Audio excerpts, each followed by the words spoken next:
Correcto.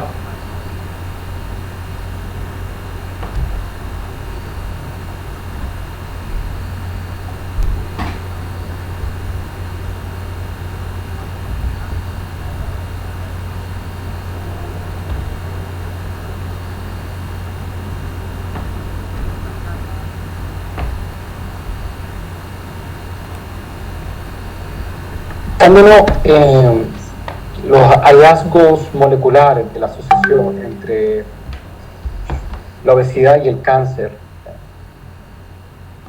bueno, mi interés es realmente que nosotros pues le podamos decir a las personas, a los pacientes sobre todo, que existe un vínculo muy fuerte y conocer cuál es ese vínculo entre la obesidad y el cáncer.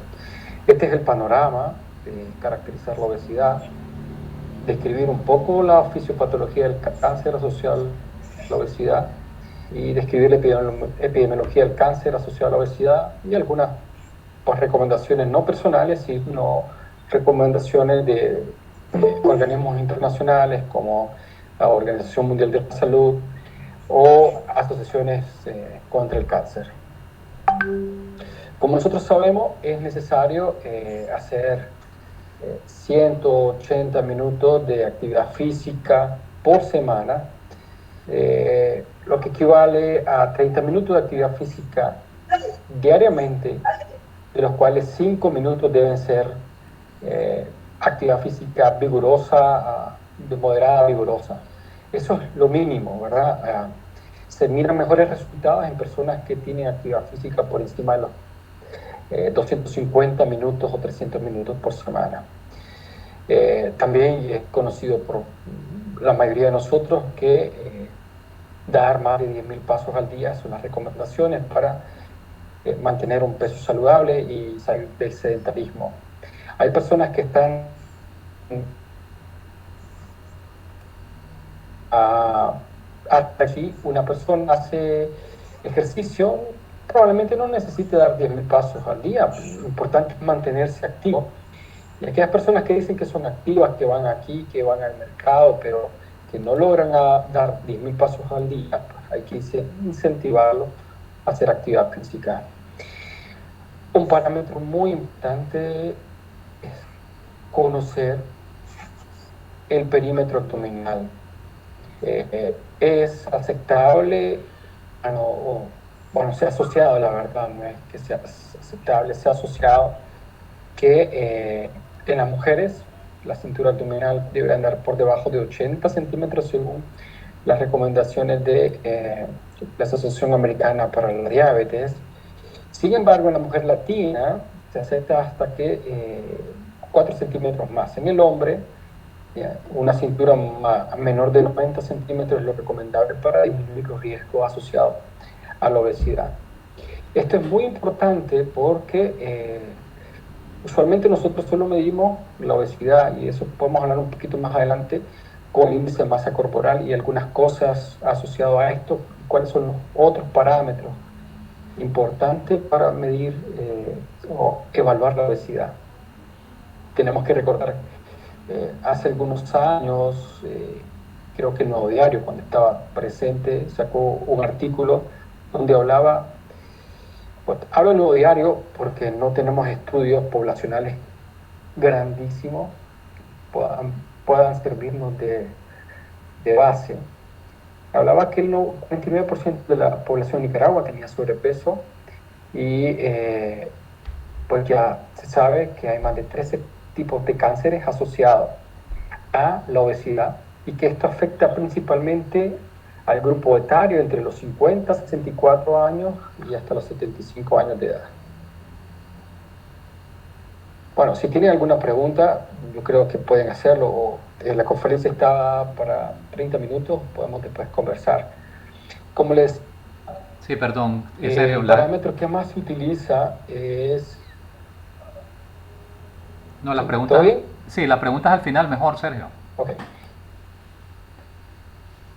Perfecto. El parámetro que normalmente nosotros utilizamos para evaluar obesidad, pues este todo conocido, es dividir el peso sobre la talla al cuadrado, el kilogramo. Sin embargo, este es lo que se ha permitido utilizar, pues, esa clasificación de la obesidad que nos da sobre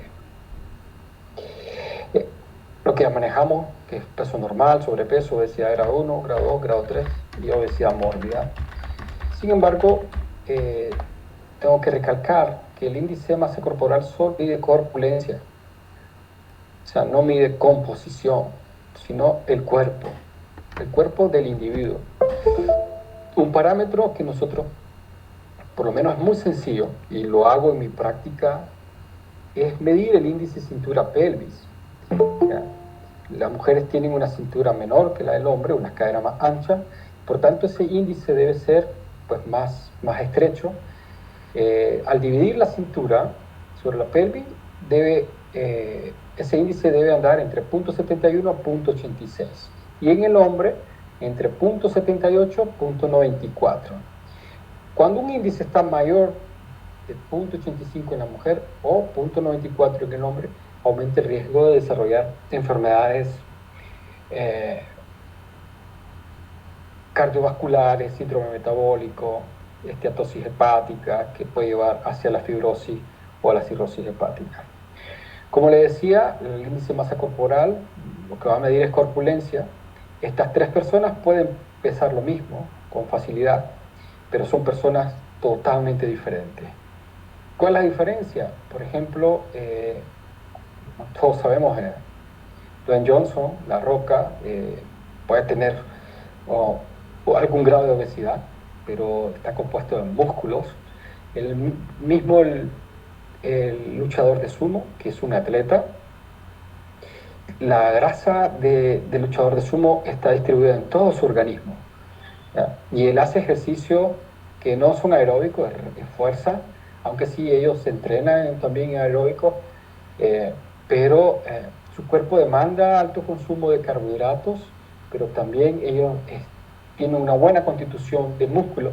Y por último, al lado izquierdo, tiene una persona con un exceso de grasa visceral alrededor de la barriga. Esto es lo que nosotros tenemos que poner en alerta y llamar a la población a cuidarse. Esto es lo más importante. Por este motivo, que yo en lo personal no me baso solo en el índice de masa corporal. Con esa explicación creo que las personas entenderán el mayor riesgo que tenemos con la grasa visceral o abdominal. Bueno, solo para presentar algunas estadísticas de la evolución, tanto la evolución de la obesidad, los individuos, bueno, los seres humanos aumentamos de peso a partir de los 25 años hasta los 75, luego hay una caída importante, y en el otro extremo, abajo, podemos ver el aumento en los niños de el porcentaje de obesidad a través de los años. Y por último, la obesidad en los adultos, como ha aumentado desde 1980 hasta la época actual, que llega en algunos lugares hasta ser entre 30% a 60%. Y también un gráfico que nos revela el aumento sobre el cáncer a través del tiempo. También ha incrementado de forma alarmante el número de casos. Y esta es un modelo que, donde tratan de establecer cómo se va asociando la obesidad, tratan de clasificar la obesidad en 4 estadios principalmente relacionados con edad. Entonces, en la edad entre los 30 a los 65 años, vemos en negro la prevalencia de obesidad, y en rojo las muertes atribuidas a la obesidad. Entonces, las personas entre 35 a 75 años son las que más sufrirán las consecuencias de la obesidad, aunque se ha registrado ahora que personas jóvenes tienen más alto porcentaje de obesidad. solo para traer a colación que se ha asociado a más de 13 tipos de cánceres a la obesidad. De esto, un 40%, según el CDC de Atlanta en 2014, 40% de los pacientes estaban asociados del cáncer directamente a la obesidad y un 70% pues, más frecuente en mujeres.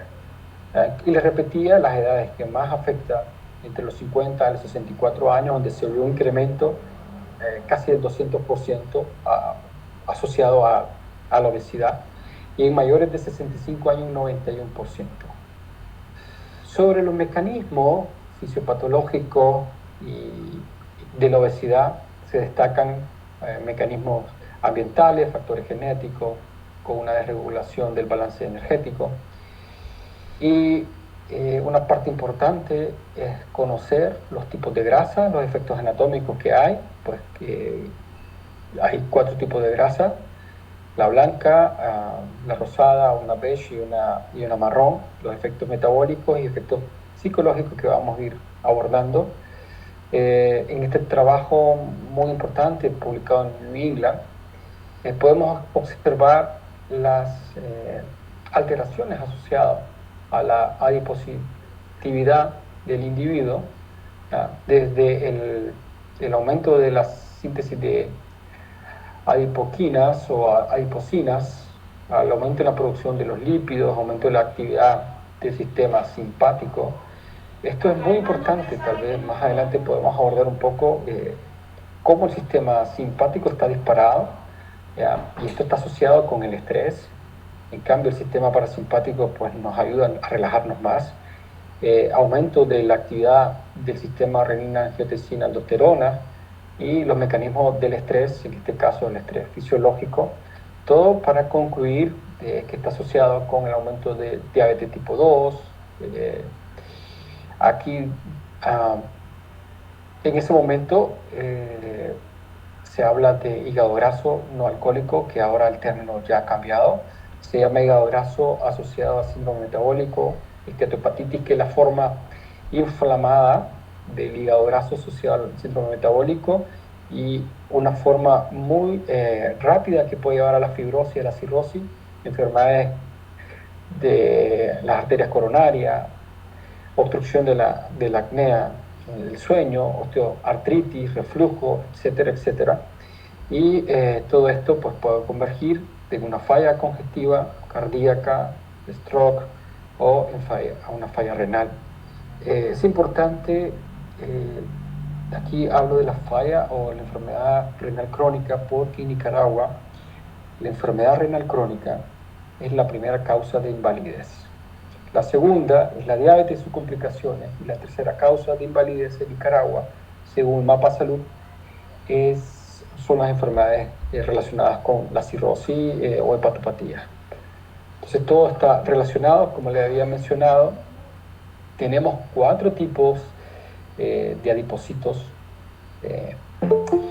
el adipocito blanco, el rosado, el beige y el marrón. Tener adipocitos pues, es una cosa fundamental para mantenernos el calor, el metabolismo, protegernos, ¿ya? Pero el tipo de adipocito es lo que va a determinar la asociación o no con el cáncer y muchas otras enfermedades. ¿Y de qué depende el estímulo de estos adipocitos? Bueno, de la actividad física, de la dieta, de las temperaturas externas, de algunas drogas van a estimular, pero sobre todo pues, la alimentación va a estimular el tipo de función de los adipocitos, y cómo va todo este ambiente va a influir en la función del adipocito. Esta es una gráfica más sencilla donde podemos ver la función que tienen los adipocitos blancos, los rosados, el beige y el marrón. La diferencia entre el adipocito blanco con el rosado es que el blanco es más inflamatorio, ¿ya? Y el rosado es menos inflamatorio, ayuda a la regulación de nuestro cuerpo, pero participa más en el metabolismo. Y por el otro extremo tenemos el adipocito marrón, que junto con el beige podemos ver que el marrón tiene más mitocondria. ¿Ya? Y les recuerdo, ¿ya? Para el envejecimiento, para la longevidad, el organelo más importante es la mitocondria. Entonces, la mitocondria hay que cuidarla, ¿sí? Y las células que tienen más mitocondria son más importantes porque nos van a ayudar a determinar la actividad metabólica de cada individuo. Esta es una ilustración de un curso sobre obesidad donde podemos diferenciar qué es lo que sucede cuando somos niños o el individuo es pequeño, está creciendo, se alimenta. El adipocito tiene la capacidad de multiplicarse, lo que nosotros llamamos hiperplasia. Y en este momento, pues aumenta el número, disminuye la liberación de ácidos grasos libres, aumenta la producción de una hormona muy importante en los adipocitos, que es la adiponectina. Las citoquinas proinflamatorias disminuyen, así como reclutamiento de las células inmunes. Hay menos fibrosis, hay menos hipoxia, hay mayor sensibilidad a la insulina. Por el otro lado, tenemos el adipocito en la etapa adulta. Y aquí es una cosa muy importante porque hasta lo que hemos estudiado, el concepto de obesidad no es el índice de masa corporal, el concepto de obesidad como tal es cuando el adipocito pierde esa capacidad de estirarse, de tener esa plasticidad, pierde esa plasticidad y al perderla, él muere. Y muere y llegan las células inflamatorias y lo atacan como que fuera un cuerpo extraño. Y ahí vemos esas dos células adipocitos que han muerto rodeadas de células inflamatorias. ¿Qué pasa?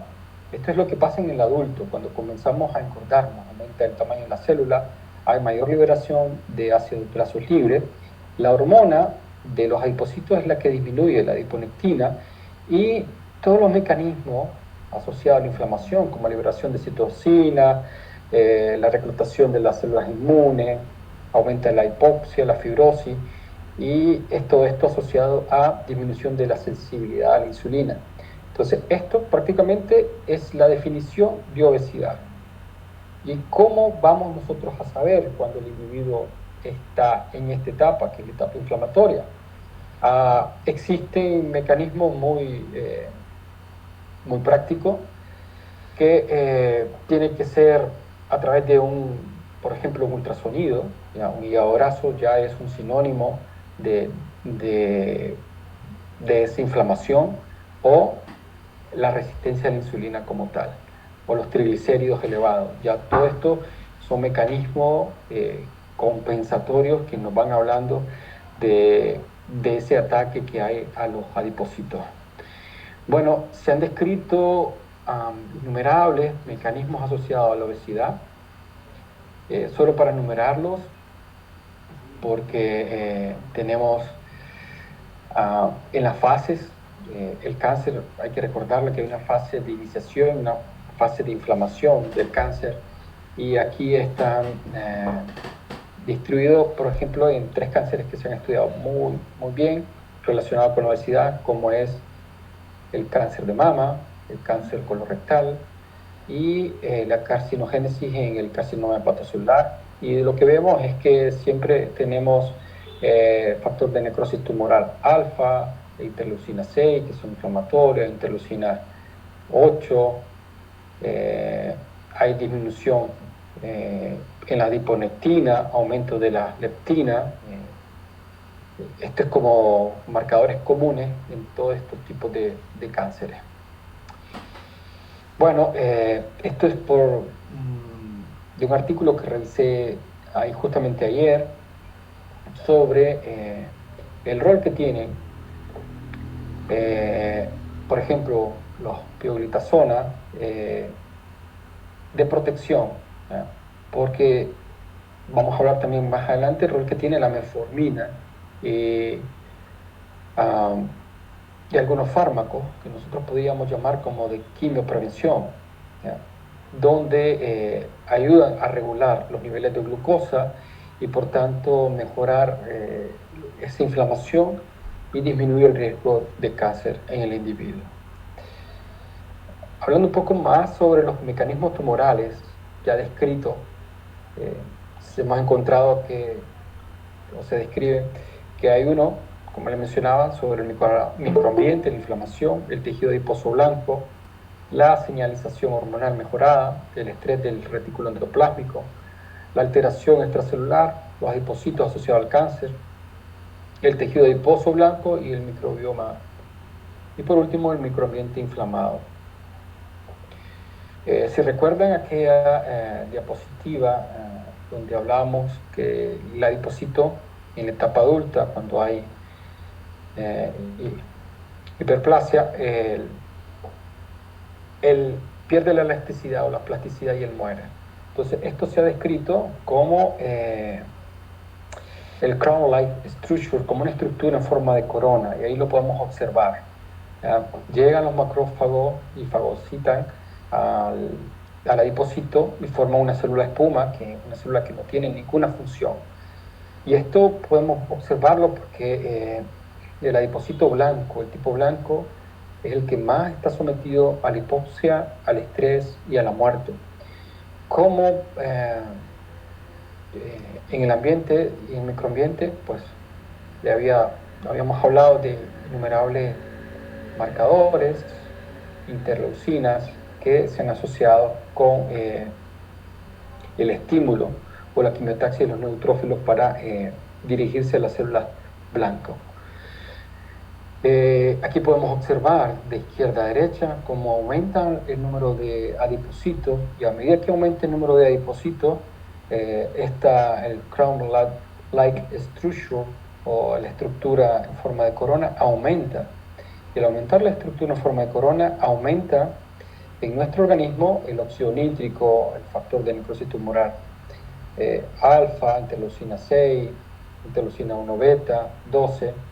Entonces esto es importante reconocer que a medida que la persona tiene mayor carga, mayor reserva de adipocito, probablemente tenga mayor estructura en forma de corona, y que esta estructura en forma de corona se ha asociado y se ha encontrado, por ejemplo, en mujeres con cáncer de mama, que parece que es un mecanismo muy similar como el que sucede. Con relación a la señalización hormonal mejorada, tenemos que el tejido adiposo blanco, conocido como WATS, en este hay diferentes interleucinas que se han encontrado en los receptores de andrógenos en el cáncer de próstata, también asociado a la aromatasa, muy relacionado con los niveles de estrógenos y asociado con el cáncer de mama. También se ha encontrado dentro de este mecanismo asociado a la obesidad y al cáncer, pues que el estrés que sufre el retículo endoplásmico, produciendo aumento de su estrés con el oxígeno reactivo, se oxidan proteínas, aumentan las proteínas desplegadas que se adaptan a este retículo endoplásmico, promoviendo la apoptosis y trastornos metabólicos. Estos son mecanismos de inflamación, ya, como tal, porque hay que recordar que en el cáncer la apoptosis está inhibida de gran manera. Estos también son marcadores importantes que se van a encontrar en la estructura en forma de corona y en el adipocito, y cómo va a activarse la aromatasa en estas células. Sobre la alteración de la matriz extracelular, una vez que se ha dañado el adipocito, y a ocurrir cambios hormonales, también hay cambios mecánicos alrededor del adipocito.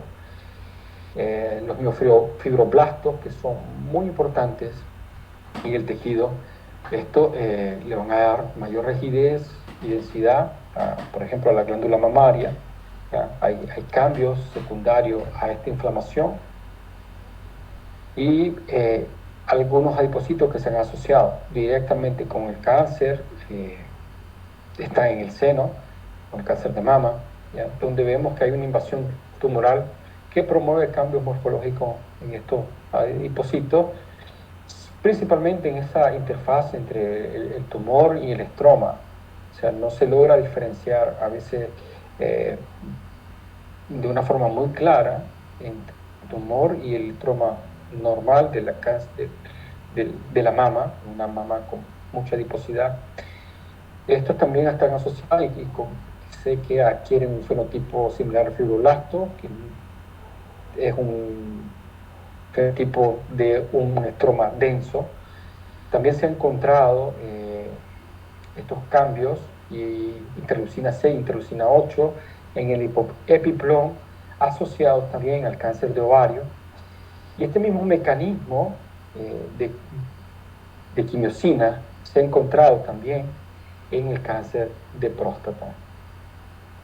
Sobre el tejido adiposo blanco y la microbiota intestinal, hay bastante reporte. Actualmente la terapia, por ejemplo, la terapia con trasplantes de microbiota intestinal, es una terapia que se está discutiendo mucho como parte de la alternativa del tratamiento del hígado graso asociado al síndrome metabólico. Sí se conoce cada vez más el rol que tiene la microbiota, ¿ya?, intestinal como el principal sistema inmunológico y su rol que hay en la obesidad y en la inflamación. Sabemos que la microbiota aumenta la producción sistémica de interleucina 6 y que se asocia, pues, obviamente con el crecimiento tumoral y también el impacto extendido que hay del microambiente inflamado, porque esto promueve que haya una sinergia entre el crecimiento tumoral y promueve la angiogénesis, la metástasis de estos tumores. Entonces no es igual un individuo con un peso normal a un individuo con cáncer que un individuo que esté inflamado. ¿Ya? Y esto es lo que también se ha encontrado en muchos pacientes con síndrome metabólico. Y ya, por último, pues la inflamación del adipocito protumor, en la aplicación transnacional, que es la que nos permite llevar a la práctica los hallazgos clínicos. Entonces, las recomendaciones que se han encontrado, pues la inflamación del adipocito es un factor protumor, o sea, precursor del cáncer, donde juega un rol importante tanto el microambiente como la circulación periférica, que apoya la intervención para que reduzca la inflamación adiposa como una estrategia para prevenir y tratar el cáncer. Qué importante decirle a las personas que hay que reducir el peso a través de la dieta y el ejercicio para poder restaurar las vías que han sido desreguladas en el estado de obesidad y para entender un poco más su significado en la prevención y tratamiento del cáncer. Esto es la evolución natural que hay, por ejemplo, entre la obesidad y el cáncer de hígado. Estamos hablando de una persona que no fuma, no toma licor, no tiene hepatitis B, hepatitis C, pero esta es el mecanismo o la historia natural, que esto puede suceder en un 5-7% de los pacientes, pero que en 20 años puede desarrollar, pasar de un simple hígado graso a fibrosis y cirrosis. Esto también le explico a los pacientes que podemos tener un individuo con un peso normal, pero metabólicamente obeso. ¿Qué significa? Que esta persona que ha ingerido comida mala, comida en exceso, ¿ya?, su grasa ya comenzó a enfermarse. ¿Ya? ¿Cómo le explico? Bueno, una simple fórmula o expresión sería el ultrasonido de hígado de esta persona. ¿Ya? Si nos muestra que tiene hígado graso, pues ya por diferentes mecanismos relacionados con la resistencia a la insulina y los ácidos grasos, esta persona va a terminar con un hígado graso como un reflejo indirecto de su grasa enferma. Ya para traer a colación cuáles son los cánceres que más se han asociado con la obesidad y que hay mucha evidencia. Bueno, se sabe que el cáncer de esófago, principalmente en el tercio inferior, el cáncer de estómago también, el de páncreas, el cáncer de hígado, está como que no hay suficiente estudio. Sin embargo, últimamente, esto es porque antiguamente el cáncer de hígado se asociaba más con el consumo de alcohol y la presencia de virus o conocida del virus de hepatitis B o C. Pero hoy por hoy, por ejemplo, en Estados Unidos, la cirrosis o el cáncer de hígado secundario a la obesidad o al síndrome metabólico es una de las primeras causas de trasplante en estos individuos. El cáncer de colon se sabe, el cáncer de endometrio, cáncer de ovario.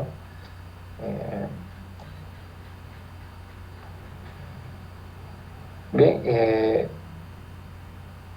se sabe también que por cada 10 años el incremento de la duración de la obesidad en la mujer adulta aumenta el riesgo de cáncer del endometrio por 17 veces. Esto es lo que hay de la evidencia sobre la asociación del cáncer con la obesidad. Y ustedes pueden encontrar en la literatura innumerables artículos, que solo vamos a mencionar algunos. Por ejemplo, el rol que tiene la obesidad en los tumores genitourinarios, principalmente en próstata y cáncer urotelial, el efecto que tienen los adipocitos en la regulación del cáncer de mama y el microambiente tumoral, el rol que tiene la leptina gástrica en la tumorogénesis, estoy yendo más allá de la obesidad, los mecanismos diferentes de la obesidad y su impacto en la inestabilidad genética, el rol de la obesidad y el cáncer de mama, en este caso pues de la leptina y el cáncer de mama, que podemos encontrar que a mayor daño, a mayor estrés oxidativo, mayor daño del DNA. Esto puede alterar la microbiota intestinal, secundar los metabolitos de los ácidos biliares, con una reparación, aquí sería una reparación deficiente del DNA con cambios epigenéticos importantes. La evidencia científica según esta doctora, es enfermera, pero su pensamiento es bastante claro sobre la amenaza de la obesidad, principalmente en las personas jóvenes, que hay que evaluar a los jóvenes pacientes por síntomas de cáncer, especialmente cuando ellos son obesos, que existe una gran necesidad de realizar screening individualizado e intervenir en la lucha contra la obesidad. Hay que mantener a nuestros pacientes jóvenes con el peso normal, porque la obesidad promueve o acelera el cáncer y que el cáncer está asociado a la obesidad en pacientes jóvenes, y este puede ser, entre más el cáncer aparece en una persona joven, pues más agresivo y más avanzado. Este es el rol que tiene la metformina como protector dentro del hígado, dentro de la célula, ¿ya? Por lo cual se ha asociado muchas veces al disminuir algunos marcadores con disminución de la carcinogénesis. Ya para terminar, existe un artículo que se llamaba la paradoja de la obesidad. La paradoja de la obesidad es que algunos artículos de diabetes, de metabolismo cardiovascular, asociaban que el ser obeso tiene mejores resultados. Pero en un artículo, que lo voy a compartir más tarde con ustedes, sobre la paradoja de la obesidad, se encontró que personas con sobrepeso, entre 26 a 26%, 31, 32%, tenían con cáncer mejor sobrevida en comparación con aquellas que tenían un índice de masa corporal ya por debajo de 24. Y esto, algunas personas se han encontrado realmente eso, de que de cierta manera el índice de masa corporal o el sobrepeso es protección. Y una de las explicaciones que se encontró es que hay muchos jóvenes, es lo que le dije al principio, que pueden tener sobrepeso, pero su carga de masa muscular puede ser mayor. Entonces no nos confundamos con solo medir el índice de masa corporal, sino si podemos o disponemos de una balanza, una bioimpedancia, ¿ya? Para medir la composición corporal y podemos hacerlo, hagámoslo. Esto es lo que traía, con mucho gusto. Si tienen alguna pregunta, podemos aclararlas o compartirlas acá. Muchas gracias, Sergio. Excelente presentación, te felicito. La verdad que fue una ponencia breve y magistral, pero sobre todo con una cantidad extraordinaria de elementos científicos. Yo quería preguntarte dos cositas. Una, si hay estudios relacionados o estudios que se hayan hecho en niños obesos, si sabes alguna información sobre o esto solamente es de pacientes adultos, pero en los niños, pregunto porque estamos viendo unos índices que han aumentado enormemente, no solamente la obesidad, sino el sobrepeso, de manera general en la población infantil en el mundo, pero de manera también particular aquí en Nicaragua. Nosotros estamos viendo que cada vez vemos más niños con sobrepeso y niños obesos. Y la otra pregunta que te quería hacer es sobre el factor psicológico en el manejo y el tratamiento de la obesidad, porque normalmente le decimos al paciente que hay que hacer ejercicio y que tiene que comer diferente. Sin embargo, la obesidad también está vinculado de una manera importante con factores conductuales. ¿Cómo podemos hacer para recomendarle a estos pacientes que son obesos o cuáles serían las estrategias desde el punto de vista psicológico, conductual, que recomendarías en este tipo de pacientes? Sí, bien, Víctor, sí existe muchos artículos, podemos compartirlo y en otro momento tal vez hablar sobre el cáncer infantil y asociado a la obesidad, porque es una amenaza increíble. Podemos hablar de los ultraprocesados, de los productos ultraprocesados, la obesidad y el cáncer infantil, pero sí se ha asociado. Sabemos que en los niños los cánceres que más frecuentes, la leucemia, el hepatoblastoma, el tumor de Wilms, ¿ya? Y muchos de estos asociados pues, o a factores genéticos, ¿ya? O al ambiente y a su dieta. Sobre los aspectos psicológicos es muy importante reconocer que vivimos en una sociedad obesogénica, no es el individuo. Y esto es importante porque cuando, por ejemplo, nosotros que somos médicos y atendemos a una persona con obesidad, terminamos conociéndole la culpa, ¿ya? Que el individuo no baja de peso, ¿ya? Por el mismo. Y realmente la obesidad ahora se sabe, o sea, que el individuo está enfermo, ¿ya? Porque existe una sociedad que lo engorda. Vemos el poder que tienen las industrias de los productos ultraprocesados para exponerlo, venderlo. ¿Ya?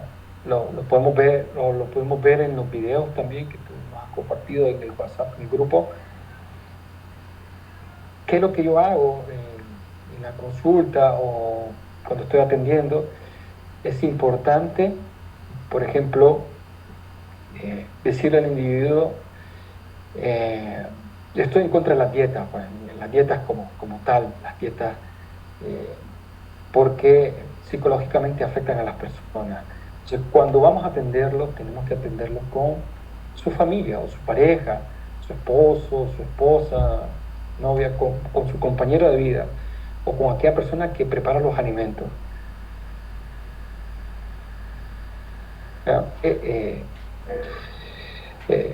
Envolverlos al núcleo familiar en ese estilo de vida saludable, ¿ya? En la conducta alimentaria o el régimen alimentario que tienen. Envolverlos a los dos para que el individuo que está, el miembro de la familia que está con obesidad, pues no se siente excluido a la hora que los otros preparan un plato y el plato de él es diferente.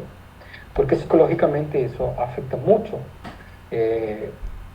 que la psicología en el individuo con obesidad es extremadamente importante. O sea, se ha visto que son personas con baja autoestima, con depresión, y muchas veces es un círculo vicioso. Una cosa muy importante, además de abordar la parte nutricional, pues decirle a las personas, pues quitar aquel estigma o aquel mito que va a perder peso y va a recuperar una forma atlética en un mes, lo que no ha hecho en 30 años. Eso pues, es una falacia, eso no va a ocurrir. Y que la reducción de peso, si no se asocia con la actividad física, no va a funcionar. Entonces tiene que ir de la mano. Tiene que ir de la mano el individuo, a mi parecer, tiene que conocer tres cosas. O tiene que basar en tres cosas. Uno es saber contar. O sea, la persona debe saber contar, y esto es de tercer grado para arriba. O sea, no hay una persona que haya terminado primaria que esté exenta de esto, y saber contar las calorías, ¿sí? Y eso es importante. Y ahora existen innumerables cantidades de apps que le ayudan a contar las kilocalorías por día. La otra es ser sabio, ¿ya? Ser sabio en lo que va a elegir para comer. Bueno, este no es una clase de nutrición, pero hay 4 tipos según la clasificación ANOVA de los alimentos. Los alimentos crudos o mínimamente procesados, que puede ser pues, un arroz aguado, una manzana, mandarina, un bistec, una sopa de frijoles. Tenemos los ingredientes culinarios que le dan sabor a los primeros alimentos crudos. Luego tenemos los alimentos procesados, tal como la cuajada, el indio viejo, la tortilla hecha en casa, el pan hecho en casa, porque lleva un proceso del maíz, masa, tortilla o indio viejo, de la cerveza artesanal, por ejemplo, y por último los productos ultraprocesados. Entonces, en este particular, esto lleva una alta carga de aditivos y conservantes que promueven la inflamación. Entonces, el individuo tiene que ser sabio y escoger lo que va a comer. Y por último, la persistencia. Si la persona no es persistente en tener un estilo de vida saludable, pues nunca va a lograr bajar de peso.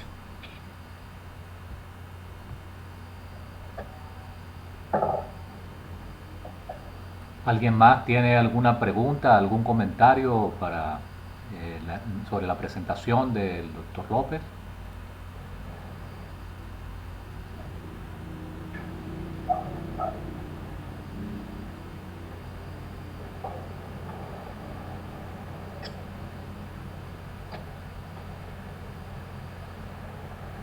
Ok, si ya no hay más comentarios o preguntas, pues Yo estaba hablando, un momentito. Ok, perfecto.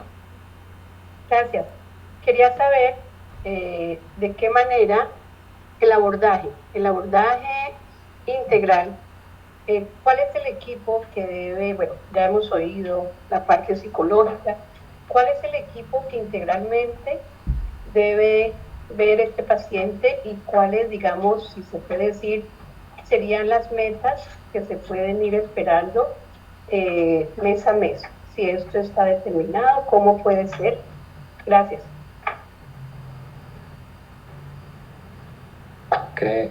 Muchas gracias a usted por su pregunta. Debo de señalar o aclarar que, bueno, yo soy cirujano general, alumno del doctor Benjamín Urizar, por ahí lo vi.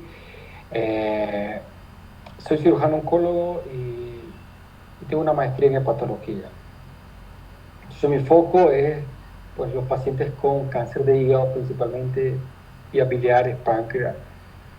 Y por alguna otra razón, pues ahora estamos estudiando, haciendo un doctorado sobre la gravedad del hígado graso asociado a la obesidad, y lo que nos ha permitido conocer un poco más sobre este mecanismo. Sobre su pregunta, es una cosa importante. Nosotros como médicos tenemos que identificar a 2 individuos con obesidad. Aquel individuo que tiene obesidad y que no esté inflamado, y el individuo que esté inflamado. Entonces, el individuo que esté inflamado, que tiene síndrome metabólico, puede ser visto por un médico general, ¿ya? Que estudie, que sepa, un diabetólogo, un cirujano relacionado con cirugía bariátrica, un médico internista, un endocrinólogo, o un médico general que esté empapado y con el conocimiento suficiente sobre los tipos de alimentos, la clasificación, la importancia de la actividad física, el reconocer y tratar el síndrome metabólico. Y las nutriólogas y nutrición son importantes, y la psicología, obviamente. Pero, por ejemplo, profesores en Brasil, hay un centro de obesidad, tiene un núcleo extenso, donde son abordados los pacientes antes de operar, pero que en Nicaragua pasar por casi 5 especialistas representaría una gran carga monetaria para el paciente. Sería muy frustrante para el paciente. Mi consejo es que reconozcamos, y esto es muy importante, reconocer los tipos de alimentos, la clasificación ANOVA. Usted puede buscar clasificación ANOVA de los alimentos según la Organización de la Salud. Este fue un artículo publicado, esta clasificación fue publicada por brasileños de la Universidad de San Pablo, y esto le va a ayudar a usted para el resto de la vida, que el paciente sepa cuáles son los alimentos crudos o mínimamente procesados, que es la base de nuestra alimentación. Y esto hay que hacerle recordar que en 100.000 años que tiene, pues, que sean indicios de la humanidad, la verdad es que un poco más, pero desde hace 100.000 años empiezan con las pinturas, desde el 100.000 años hasta 10.000 años antes de Cristo, estamos hablando de 90.000 años, el hombre se alimentó solo de carne y bayas. 10.000 años antes de Cristo comienza la agricultura, y comienza ahí las clases sociales, la parcelización y algunas cosas muy importantes. Y traigo esto porque tenemos que recordar esta evolución de nosotros, y que genéticamente nosotros no hemos cambiado mucho en 100.000 años. Genéticamente hemos cambiado muy poco. Sin embargo, la alimentación en los últimos 300 años con la revolución industrial, y en los últimos 50 años ha cambiado de gran manera. Incluso la composición del trigo ha sido modificada, del maíz ha sido modificada. Entonces, la base para la evaluación de un paciente es que él reconozca qué tipo de alimento está consumiendo, si son alimentos o son productos. Entonces, para mí esa es la parte más importante. Si se dispone de un equipo donde pueda ir con el nutricionista, con el que hace la actividad física, con el internista o el especialista que les permite evaluar el síndrome metabólico, pues tiene que hacerlo. Pero para mí la parte más importante es reconocer el tipo de alimentos que estamos llevando hoy por hoy a nuestra mesa. Hay una Espero haber pregunta. respondido su pregunta. Buenas noches. Sí, buenas noches, doctora. Buenas noches. Sí. Bueno, gracias, doctor. No pude estar desde el inicio, pero usted mencionaba que una de sus especialidades dice que es la parte del hígado. Bueno, aquí generalmente pues, yo atiendo muchos pacientes que en su mayoría son obesas, y yo quería saber el efecto que tiene algunos tratamientos, ¿verdad? Como por ejemplo el meniparol o la silimarina en estos pacientes que tienen hígado graso. Tiene un efecto verdaderamente claro. Yo siempre les menciono de que lo más importante es la alimentación.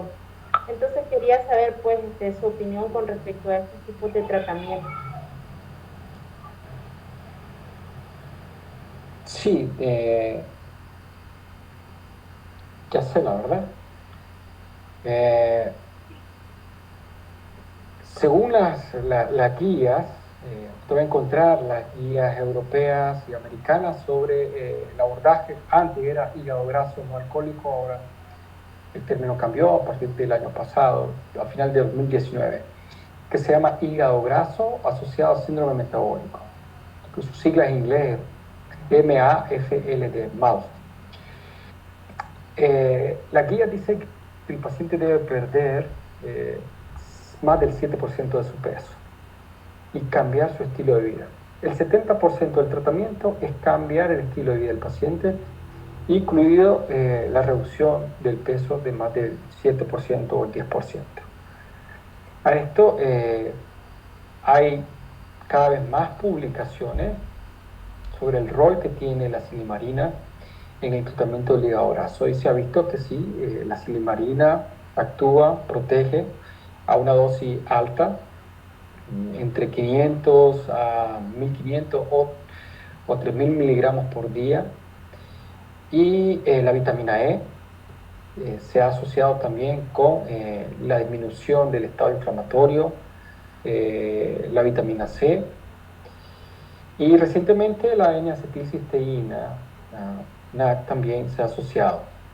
Pero no podemos, o sea, usted puede prescribirlo ya, sin ningún problema, pero no podemos depositar la confianza de que un fármaco o un suplemento natural, en este caso, incluso la metformina, forma parte del tratamiento en estos individuos, aunque los niveles de glicemia estén normales, ¿sí?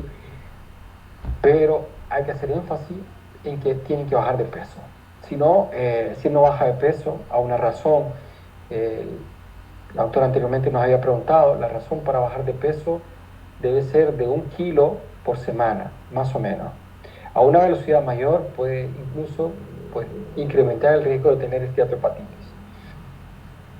Entonces sí, la silimarina debe ser prescrita, indicada, al igual que la vitamina E, la vitamina C, la N-acetilcisteína, y recordar que también los pacientes con obesidad es muy probable, buena parte de ellos tienen carencia de vitamina D3, entonces puede prescribirla también, ¿ya? Sin ningún problema, pero haciendo énfasis en el estilo de vida saludable. Bien. Bueno, muchas gracias, doctor.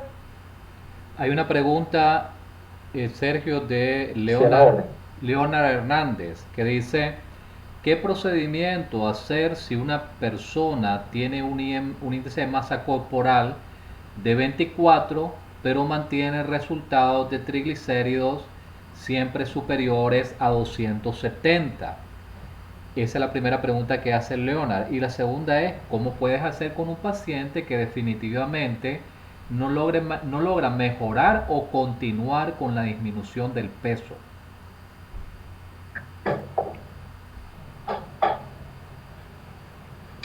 Sí, lo que se ha visto en los pacientes, con, digamos, un paciente que tiene un índice de masa corporal de 45 y comienza a hacer ejercicio y cambiar su estilo, en los primeros meses, él logrará bajar de peso con una rapidez mayor a cuando alcance un 35%. ¿Ya? Le recuerdo a Leonard que lo importante acá es que la persona aprenda a contar. ¿Ya? ¿Qué puede estar pasando? Una cosa simple. Antes había hay dos teorías por qué el individuo se engorda. ¿Ya? Dos teorías. Una es sobre la cantidad y la otra, si nosotros nos engordamos porque comemos o comemos porque nos engordamos. Entonces, una es la cantidad y la otra es la teoría hormonal, el rol que tiene la insulina, y es que la insulina es la hormona junto con otras como la grelina, la hormona de la obesidad. Pero en los últimos estudios se ha establecido que la razón más importante es que el individuo sepa contar las calorías que está ingiriendo, ¿sí? Sí, es verdad que hay personas que comen muy poco y no logran bajar de peso. Estos necesitan un empuje más, y esto se hace a través de ejercicio, ¿ya? La actividad física, sobre todo la intermitente, el HIIT, ¿ya? Que es el ejercicio intenso intermitente, de alta intensidad. Entonces las personas que quieren bajar de peso pueden recurrir a hacer ejercicio de alta intensidad, entre 5 a 15 minutos por día. No necesita más que eso, no necesita perder 2 horas en un gimnasio para poder bajar de peso. Entonces, esa es una de mis recomendaciones. Hay otras recomendaciones, por ejemplo, estimular la termogénesis. Hay actividad física en ayuno o el ayuno intermitente, tampoco soy experto en eso. El otro es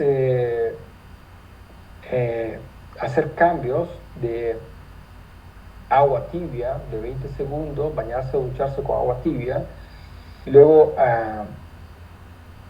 ducharse con agua fría por 10 segundos. Eso va a ayudar a la termogénesis, a aumentar la grasa parda, que es la grasa protectora en nuestro organismo. Sobre los triglicéridos, con ese nivel, lo que hay que investigar son los factores ya hereditarios, ¿sí? Que estén asociados con esos niveles de triglicéridos altos. No soy endocrinólogo para responderle exactamente, pero si una persona si puede tener 270 de triglicéridos, pero el HDL anda por encima de 50, que esté tranquilo, ¿ok? Porque el HDL por debajo de 50 en el hombre, por debajo de 40 en la mujer, forma parte del criterio diagnóstico del síndrome metabólico asociado con inflamación. Sí, mi recomendación es que mantenga su actividad física y que valore más que la cantidad de triglicéridos, pues el colesterol HDL.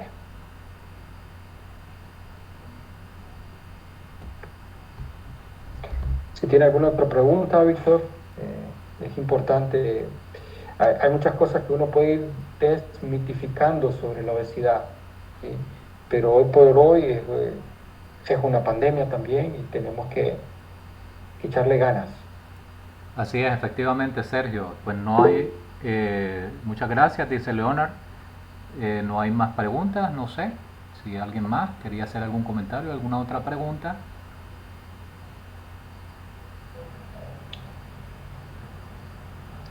Y si no, pues sería agradecerte muchísimo por tu presentación, verdaderamente estuvo excelente. Y nada, a comenzar a hacer ejercicio o a continuar, seguir haciendo nuestra rutina diaria. Porque, ¿sí? Una cosa importante, Víctor, por ejemplo, hay muchos artículos que se han asociado o han encontrado mejoras de la sobrevida en pacientes que hacen actividad física, ¿sí? Entonces la actividad física en pacientes con cáncer mejora su actividad física,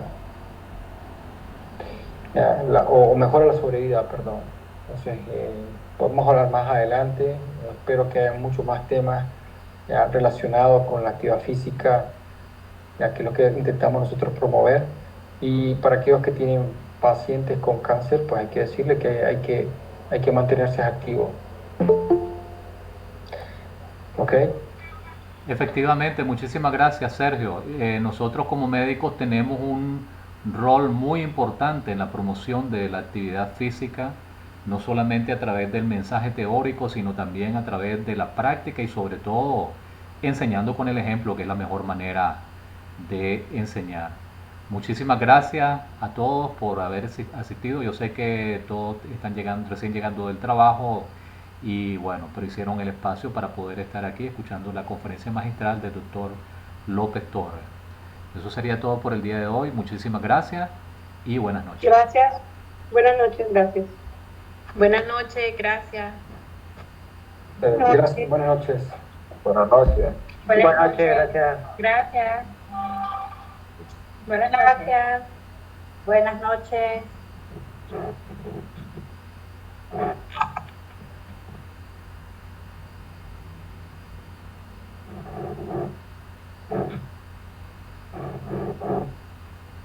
Ay, yo creo que no pude salir.